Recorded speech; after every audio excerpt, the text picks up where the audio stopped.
Simple factoring by grouping. First thing we need to remember is that anytime we factor, the first thing we always do is look for a greatest common factor. So some of these examples will have a greatest common factor, some will not, but we need to remember to check for that. So for my first example, again, I'm going to check for a greatest common factor. I've got 1, 2, 3, 6, so no luck there. My terms do not all have an x, and my terms do not all have a y, so I do not have a common factor. So I'm going to go ahead and group. So I'm going to look at these first two terms and my last two terms, and I'm going to see what I can factor out of each of them. So I can factor a y out of the first two terms, and that will leave me with x plus 2.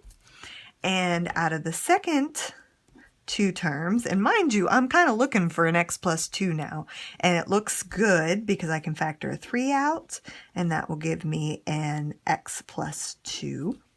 And then we will put these two terms together out front, y plus 3 times x plus 2.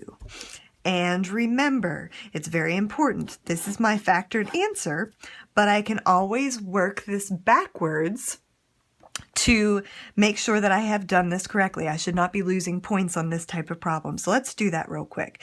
So y times x will be xy, then y times 2 will be 2y, and 3 times x plus 3x, and then 3 times 2 plus 6. So I have in fact gotten my original polynomial.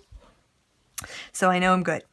All right, let's do this next one. First, we're looking for a greatest common factor, and we do not have one in either the coefficient term or the x term, so we're going to go ahead and factor by grouping. I'm going to write it a little bit differently this time. Maybe you'll prefer it this way. Either way is fine. So I'm going to take 2 out of these first two terms along with x squared. So now what I have left is going to be 2x plus 1. Now in this next set, what I need is a 2x plus 1, and I have something really close, it's just that both the signs are negative. So by subtracting, by taking out that negative 1, it changes both my signs, and now I can group these two together. So I'm going to have 2x squared minus 1 times 2x plus 1. And I'm going to just again to remind you, we can work backwards on these and we can check our answer. I'm going to do that one more time. So 2x squared times 2x is going to be 4x cubed. 2x squared times 1 is 2x squared. Negative 1 times 2x is minus 2x. And then negative 1 times positive 1 is negative 1. So my answer checks out. All right, 2 more. Again, greatest common factor. I can't say it enough. So I'm looking right here, and I do in fact have a greatest common factor. I can pull a 2 out of each of these terms.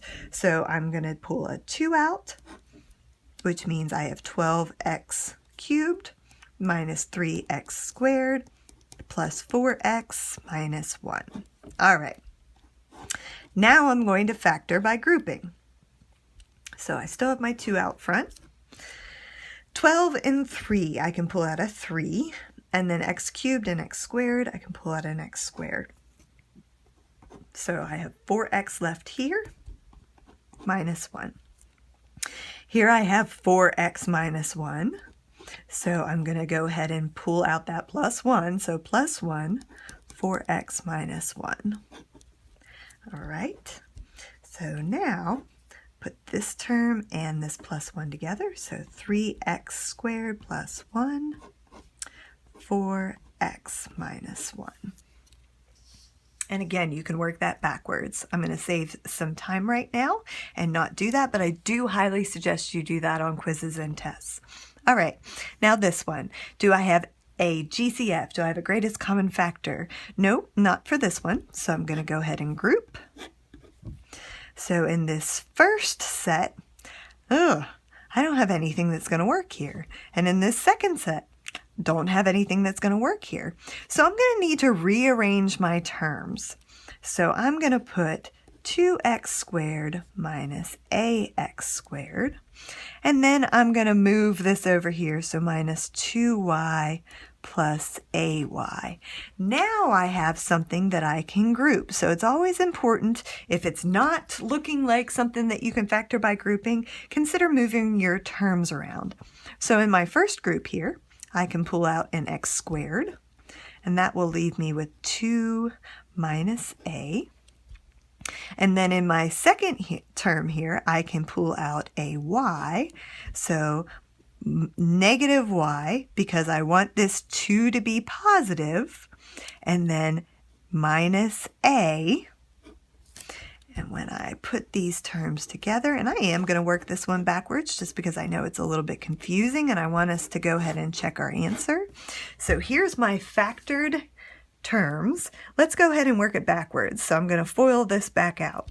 So 2x squared minus ax squared minus 2y, there we go, I almost wrote y2, minus 2y, and then plus ay.